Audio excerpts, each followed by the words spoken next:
GeM TV நேயர்களுக்கு வணக்கம். நான் கசாலி. இன்னைக்கு ஜியோ பொலிட்டிக்கல் உலக செய்திகள்ல என்னன்னா, மறுபடியும் ஈரான். ஈரான் வந்து ஒரு மாதிரி வந்து ரொம்ப பரபரப்பா இருந்துச்சு. 2 வாரத்துக்கு முன்னாடிலாம் போர் வந்துருமோன்ற பரபரப்பு இருந்துச்சு. அதுக்கப்புறம் பேச்சுவார்த்தை அ அப்படின்னு சொன்னாங்க. அமெரிக்காவோட கப்பல் யுஎஸ்எஸ் ஆப்ரஹாம் லிங்கன் அது வந்து ஒரு மிகப்பெரிய நகரும் நகரம் அப்படின்னு சொல்லி, அவர் நம்ம சுஃபியான் சாரோட உட்காந்து பேசிட்டு இருக்கும்போது, இந்த மாரி இத பத்தி பேசிட்டு இருந்தோம். இப்ப என்ன அப்படின்னா, ஆ அதுக்கப்புறம் வந்து ஒரு மாரி பேச்சுவார்த்தை சுமூகமா வந்துரும். போரெல்லாம் வராது அப்படின்ற சூழல்ல, இஸ்ரேல் வந்து பயங்கர பிரச்சனை பண்ணிட்டு இருந்தாங்க. அப்போ என்ன பண்றதுன்ற சூழல்ல, அடுத்து வந்து பேச்சுவார்த்தை தோல்வி. அதுக்கு அடுத்து வந்து ஜெனீவால பேச்சுவார்த்தை 3 நாளைக்கு முன்னாடி ஜெனீவால பேச்சுவார்த்தை. இப்போ வரைக்கும் பேச்சுவார்த்தை நடக்குது. அப்படின்னு சொல்லி அந்த மாரி ஒரு சிச்சுவேஷன் வந்துட்டு இருக்கும்போது, என்ன நடந்ததுன்னா, இப்போ ஆ நேத்து அதாவது நேத்து வந்து ரஷ்யால இருந்து பெரிய கப்பல் ட்ரில்லுக்காக அந்த ஆ ஹார்மோஸ் ஸ்ட்ரெய்ட் ஆஃப் ஹார்மோஸ்ல ஹார்மோஸ் ஜலசந்தியில ட்ரில் பண்றதுக்காக ரஷ்யா, சைனா அண்டு ஈரான் சேர்ந்து அ போர் பயிற்சி, கடல்ல போர் பயிற்சி, நேவல் ட்ரில் அதுக்காக எல்லாம் வந்து அத ஆரம்பிச்சிருக்காங்க. அது அது இல்லாம சைனாலருந்து ஒரு இந்த ராக்கெட் ஏவுறதுக்கான ஒரு புதுமையான எக்யூப்மென்ட் வந்து சேர்ந்திருக்கு. அ அது போக அமெரிக்காலருந்து யுஎஸ்எஸ் என்னது ஜெரால்டு ஃபோர்டு அப்படின்னு ஒரு கப்பல். அது இத விட பெரிய கப்பல். இப்போ ஒரு கப்பலோட விலை இதெல்லாம் நீங்க பார்த்தீங்கன்னா, இது வந்து 1,00,000 கோடினா, அது 1,50,000 கோடி அப்படின்னு உலகத்திலே பெரிய கப்பல், அதுக்கு அடுத்து உள்ள கப்பல். அந்த கப்பல வந்து கூட கூட்டு போறதுக்கு, அதாவது எப்படின்னா, ஒரு ரவுடி வந்தான்னா, சுத்தி ஒரு 20 பேர் வந்து அடியாட்கள் வருவாங்கல்ல, அது மாரி ஒரு கப்பல சுத்தி இன்னும் ஒரு 20, 25 கப்பல். அது போக வந்து ஏகப்பட்ட மாரி ஃபைட்டர் ஜெட்டு அப்படின்னு ஏகப்பட்ட அத பாதுகாக்கிறதுக்கே பெரிய விஷயம். அந்த அளவுக்கு எல்லாம் வந்து சேர்ந்து அங்க சும்மா நிறுத்திருக்காங்க. அது வந்து எப்படின்னா, வேற வேலை இல்லாம சும்மா நிறுத்தல முடியாது. ஒவ்வொரு நாளும், ஒவ்வொரு மணி நேரமும் அல்லது ஒவ்வொரு நொடியும் நம்ம தல சொன்ன மாரி தான். ஒவ்வொரு நாளும், ஒவ்வொரு நொடியும் அதுக்கான செலவு வந்து எக்கச்சக்கம். அந்த செலவ எப்படி மீட் அவுட் பண்ணுவாங்க? யார்ட்ட வாங்குவாங்க? அமெரிக்கா வந்து சும்மா ஏனோ தானோன்னு நான் வந்து நிறுத்தினேன். அப்புறம் பேச்சுவார்த்தை முடிஞ்சு நான் திருப்பி போயிட்டேன் அப்படின்னு இந்த நஷ்டத்தில ஏத்துக்கிற அளவுக்கு ஆ அமெரிக்கா வந்து சாதாரண நாடு இல்ல. அது என்ன செய்வாங்க? அத வந்து ஈரான் தலையில போடுவாங்க. அல்லது வேற ஏதாவது சவுதி அரேபியா தலையில இங்க தலையில போடணும். இப்ப சவுதியோ, யுஏஇ அல்லது கத்தார் இவங்க வந்து இதுக்கு பொறுப்பு இல்ல. இதுக்கு முழு பொறுப்பு வந்து ஈரான். அப்ப ஈரான அடிச்சா தான் சரியா வரும்னா அடிக்க நினைப்பாங்க. ஆனா ஈரான அடிக்கிறது வந்து அவ்வளவு ஈஸி இல்ல அப்படிங்கிறது தான் இன்னைக்குள்ள சூழல்.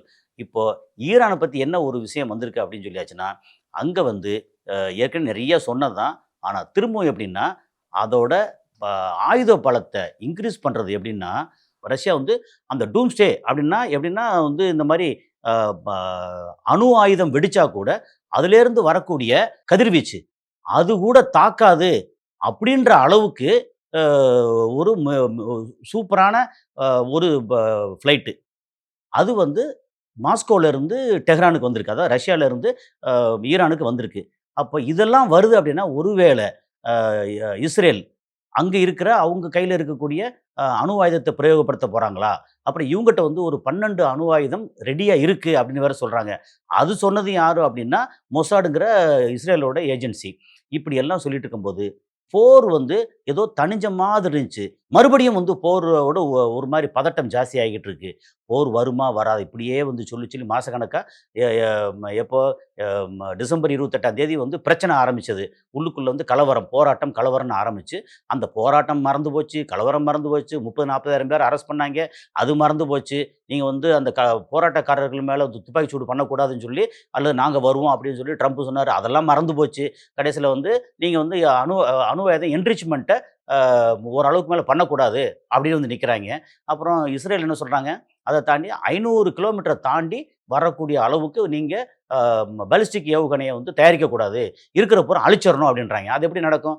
அடுத்த நாட்டுல அதாவது நம்ம வந்து பக்கத்து தெருவுல இருக்கிற ஒரு வீட்ல போயி, நீங்க வந்து இந்த மாரி சமையல் பண்ணாதீங்க. நாங்க வந்து இப்ப வெஜிடேரியன். நீங்க வந்து அங்க மீன் சமைக்கிறீங்க, மட்டன் சமைக்கிறீங்க. அது சமைக்கக்கூடாது அப்படின்னு சொல்லி 2 தெருவுக்கு தள்ளி போய் சொல்லிட்டு வந்தா எப்படி இருக்கும்? அந்த மாரி ஒரு சூழல்ல இவிங்க வந்து எங்கள அடிக்கிறதுக்கு வரைக்கும் வரக்கூடாது அப்படின்னு சொல்லிட்டு ரொம்ப மோசமா என்ன சொல்றாங்கன்னா, இந்த ரீஜியன்ல அ ம இஸ்ரேல் பயங்கர ஸ்ட்ராங்கா இருக்கணும். மத்த வேற எந்த நாடும் ஆயுத பலத்தில ஸ்ட்ராங்கா வந்துறக்கூடாது. அப்படி ஸ்ட்ராங்கா வந்திருக்க ஈரான மிரட்டுறாய்ங்க. எப்படி? நீங்க வந்து இப்படி ஆயுதங்கள அதிகமா உற்பத்தி பண்றது, எங்க இஸ்ரேலுக்கு வந்து ஒரு பாதுகாப்பு இன்மையா இருக்கு. அப்படின்னா, "டேய் நீ யார்றா அது? இஸ்ரேல் கையில எல்லா ஆயுதமும் வச்சிருப்பாய்ங்க. F-35 இருக்கும். அது போக வந்து ஏகப்பட்ட மிசைல் எல்லாமே இருக்காங்க. அது போக அத வான் பாதுகாப்புக்கு ஒரு 4, 5 லெவல் வான் பாதுகாப்பு வச்சிருக்காங்க. அதெல்லாம் இஸ்ரேல் வச்சிருக்கலாம். ஆனா, ஈரானோ, சவுதி அரேபியாவோ, கத்தாரோ அல்லது ஈராக்கோ வேற எந்த நாடும் வச்சிருக்க கூடாதுங்கிறது எந்த விதத்தில நியாயம்? அப்ப ஈரான் சொல்ட்டாங்க வந்து, "அதெல்லாம் பண்ண முடியாது" அப்படின்னு சொல்லி சொன்னதுனால அடிக்கன்னு வர்றாய்ங்க. அப்போ என்ன செய்வாங்கன்னா, முதல்ல எடுத்தோனே டக்குன்னு அடிக்க மாட்டாய்ங்க. ஒரு போராட்டம், கலவரத்த உண்டு பண்ணி, அப்புறம் வந்து அந்த ரெஜிம் அந்த மக்கள் வந்து பட்டினி போட்டு 46 வருஷமா ஆ வ இது வந்து சாங்ஷன் அப்படின்னு சொல்ற மாதிரி அ பொருளாதார தடை விதிச்சு, மக்கள வந்து வறுமையில தள்ளி, அதுக்கப்புறம் அந்த அ தலைமைய வந்து தூக்கணும். தூக்கிட்டு அமெரிக்காவுக்கு ஜால்ரா போடுற தலைமைய கொண்டு வந்து, அதுக்கப்புறம் அங்க உற்பத்தி ஆகக்கூடிய அத்தன க்ரூட் ஆயிலும் திருடிட்டு போகணும் அப்படின்னு நெனைச்சாய்ங்க. அது நடக்கல. அது வெனிசுலால நடந்துச்சு. அதுக்கப்புறம் லிபியால நடந்தது. ஈராக்ல நடந்தது. ஏகப்பட்ட இடத்துல அவைங்க பண்ண அந்த திட்டமெல்லாம் நடந்தது. ஈரான்ல வந்து மண்ண கவ்வுற இடத்துல வந்துட்டாய்ங்க. இன்னும் கவ்வி முடிக்கல. ஆனா, மண்ண கவ்விருவாய்ங்க. அப்படிங்கிற மாதிரி ஒரு சூழல் வருதா, அப்ப என்ன பண்றதுன்னு தெரியாத அளவுக்கு இங்க வந்து பயங்கர மோசமா இருக்கு. இன்னைக்கு ட்ரில் நடக்குது. அப்போ இந்த நேவல் ட்ரில் அப்படின்னு சொல்லியாச்சுன்னா, அதுல வந்து கலந்துக்கிறது எப்படி? எப்பவுமே என்ன சொல்றோம்னா, சைனா அவங்களுக்கு தேவை. வேற வழி இல்ல. அ இது கலந்துக்கிறாய்ங்க. ரஷ்யா வந்து அ இஸ்ரேலோட கொஞ்சம் நெருக்கமான நாடு. ஆனா, அதெல்லாம் தாண்டி இல்ல எனக்கு வந்து இஸ்ரேல விட ஈரான் ரொம்ப முக்கியம் அப்படின்னு அ ம ரஷ்யா வந்து இறங்கி வந்திருக்காய்ங்க. அப்படிங்கிற ஒரு சூழல். ஆனா, நேத்து என்ன நடந்துச்சு? இவங்கெல்லாம் வந்து இந்த USS Abraham Lincoln and USS Gerald Ford அப்படின்னு 2 மிகப்பெரிய கப்பல். அப்புறம் அதுக்கு துணையா வந்து ஒரு 50, 60 கப்பல் எல்லாம் வந்து நிக்குது. ஏகப்பட்ட ஃப்ளைட் எல்லாம் வந்து கப்பலோட சேர்ந்து நிக்குது. பிளஸ் வந்து கத்தார்ல இருக்கு, ஜோர்டான்ல இருக்கு. அப்படின்னு ஒண்ணு, ஈரான் என்ன பண்ணிட்டாய்ங்க, அந்த ஹார்மோஸ் ஜலசந்தி ஸ்ட்ரெய்ட் ஆஃப் ஹார்மோஸ் அத நாங்க வந்து குளோஸ் பண்றோம். ஏன்னா குளோஸ் பண்றதுக்கு எங்களுக்கு உரிமை இருக்கு. என்ன காரணம்னா, என்னன்னா இப்போ வந்து ஒவ்வொரு நாட்டுக்கும் அவங்களுக்கு வந்து கடல் எல்லை இருக்கு இல்லையா? அது வந்து அந்த நாட்டுக்கு உரித்தான கடல் எல்லை. ஏன்னா, ஒரு அந்த நிலப்பரப்புல இருந்து கடல் ஆரம்பிக்கிறதுல வந்து ஒரு 12 நாட்டிகள் மைல் அப்படின்னா, கிட்டத்தட்ட ஒரு அ 18 20 கிலோமீட்டர் தூரத்துக்கு அந்த நாட்டிலேருந்து உதாரணத்துக்கு நம்ம இங்க வந்து சென்னையில பீச் இருக்கு. அந்த சென்னை பீச்ல இருந்து ஒரு 18 கிலோமீட்டர் நம்ம இந்தியாவ சேர்ந்தது. அதுக்கு அப்புறம் உள்ளது வந்து சர்வதேச கடலா போயிரும். அது மாதிரி அங்க வந்து அ 33 கிலோமீட்டர் வந்து ரொம்ப விட்த். அந்த 33 கிலோமீட்டர்ல அ ஒரு பார்ட் கிட்டத்தட்ட 15 கிலோமீட்டர் தூரம் ஈரானுக்கு சேர்ந்தது. இந்த பக்கம் 15 கிலோமீட்டர் வந்து ஓமானுக்கு சேர்ந்ததா இருக்கும். ஆனா என்ன ஒரு விஷயம்னா, அந்த 33 கிலோமீட்டர்ல ஒரு 8 கிலோமீட்டர் பகுதி அது வந்து ஆழமான பகுதி. அந்த ஆழமான பகுதி சென்டர்ல போகாம, ஈரான் சைட்ல போயிருக்கு. அப்ப என்னன்னா, ஈரானுக்கு சொந்தமான கடல் பரப்புக்கு உள்ள தான் அந்த கப்பல் எல்லாம் போக முடியும். இது எண்ணெய் கப்பல், வர்த்தக கப்பல் அத்தனையும் அந்த ரூட்ல போக முடியும். அப்போ ஈரான் நெனச்சா தான் அது போக முடியும். ஈரானுக்கு சொந்தமானது. அப்போ அடுத்த வீட்டுக்குள்ள ஒரு தனியா வீடு கட்டி அவங்க வந்து ஒரு வழி குடுத்துருக்காங்கன்னா, அவங்களுக்கு சொந்தமானது. மக்கள் போனா போகட்டும்னு விட்டுருப்பாய்ங்க. அப்புறம் ஏதாவது பிரச்சனைன்னா, அந்த வழிய அடைக்கிறதுக்கு அவங்களுக்கு உரிமை இருக்கு. அப்படிங்கிற மாரி, இந்த ஹார்மோஸ் ஜலசந்தி வந்து ஈரானோட சேர்ந்தது. அப்ப ஈரான் வந்து அத நேத்து அடைச்சுட்டாய்ங்க.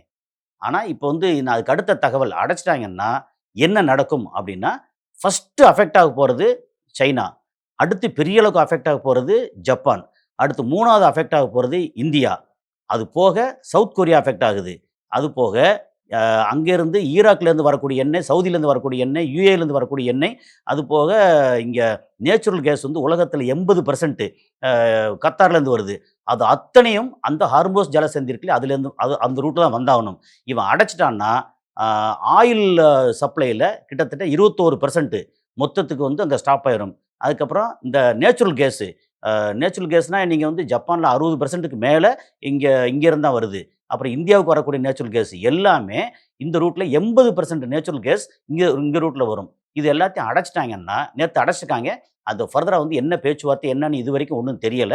அது வந்து ஒரு பயங்கர ஒரு ஹீட்டடா ஒரு மாதிரி ரொம்ப பயங்கர இதா இருக்கு. கொந்தளிப்பா இருக்கு. அ இவங்க வந்து கப்பல நீ நகர்த்தாம அங்க நின்னேன்னா, நான் வந்து ரஷ்யா, சைனாவோட சேர்ந்து இங்க போர் பயிற்சி பண்ணுவோம். கடல்ல போர் பயிற்சி பண்ணுவோம். அதுபோக இந்த ஜலசந்திய நாங்க மூடுவோம். இது எங்களுக்கான எங்களுக்கு சொந்தமானது. அப்படின்னு மூடிட்டாங்க. அது எப்படி எல்லா கப்பலும் வருது. நீங்க எப்படி மூட போச்சு அப்படின்னா, இது என் இடம்ன்ட்டா நான் மூடத்தான் செய்வேன். அப்படின்னு அந்த ஒரு பிரச்சனை ரொம்ப பயங்கர பிரஷரா ஓடிக்கிட்டு இருக்கு. இதனாலேயே நான் வந்து இந்த மாரி இத வந்து ம நான் வந்து டோட்டலாவே அ அடிப்பேன். நீ மூடக்கூடாது அப்படின்னு அமெரிக்கா அடிக்க நெனைச்சாங்கன்னா, இவங்க திருப்பி அடிப்பாய்ங்க. ஒரு விஷயம் என்னன்னா, ரூ. 1,00,000 கோடி பெருமானம் உள்ள அந்த ஒரு யுஎஸ்எஸ் ஆப்ரஹாம் லிங்கன் அப்படின்ற கப்பலை வந்து ஒரு 100 கோடி ரூபா, 200 கோடி ரூபா பெருமானம் உள்ள 4 மிசைல் போச்சு அப்படின்னா தாக்கி சோலி முடிச்சிரும். அப்போ நீங்க வந்து விஷயம் ரொம்ப சிம்பிள். நீங்க வந்து 20 மாடி கட்டடம் கட்டியிருக்கீங்க. 20 மாடி கட்டடம் கட்டுறதுக்கு உங்களுக்கு ரூ. 150,00,00,000 செலவாகுது. அத இடிக்கிறதுக்கு வந்து ஒரு ரூ. 1,00,00,000 செலவு பண்ணா போதும். அல்லது ரூ. 50,00,000 செலவு பண்ணா போதும். கீழ உள்ள அந்த மொத்த பில்லர பூரா தூக்கிட்டீங்கன்னா, மொத்த பில்டிங் இடிஞ்சு விழுந்துரும். அப்போ கட்டுறதுக்கு உங்களுக்கு ரூ. 150,00,00,000 ஆகும். அத இடிக்கிறதுக்கு வந்து ரூ. 50,00,000 போதும். அப்படிங்கிறது தான் நிலைமை. அங்க ரூ. 1,00,000 கோடி கப்பல வந்து போட்டு தாக்குறதுக்கு ஒரு ரூ. 100 கோடி மிசைல்ஸ் போதும்.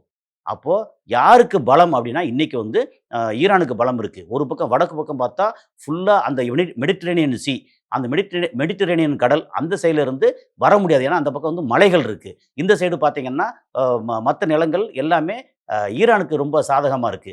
அப்படிங்கிற ஒரு சூழல்ல, இப்ப ஈரான எதிர்த்து அமெரிக்காவும் ஒண்ணும் பண்ண முடியாது. ஏற்கனவே அவன் உள்நாட்டு குழப்பம் எக்கச்சக்கமா இருக்கு.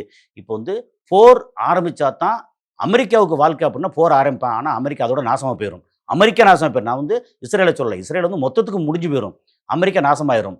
அப்படிங்கிற ஒரு சூழல்ல என்ன பண்றதுன்னு தெரியாம அடுத்த கட்ட பேச்சுவார்த்தை. ஆனா, இன்னைக்கும் பார்த்தீங்கன்னா, அங்க வந்து அப்பாஸ் ஆராய்ச்சி அங்க இருக்கிறாரு. இன்னும் பேச்சுவார்த்தை நடக்குது.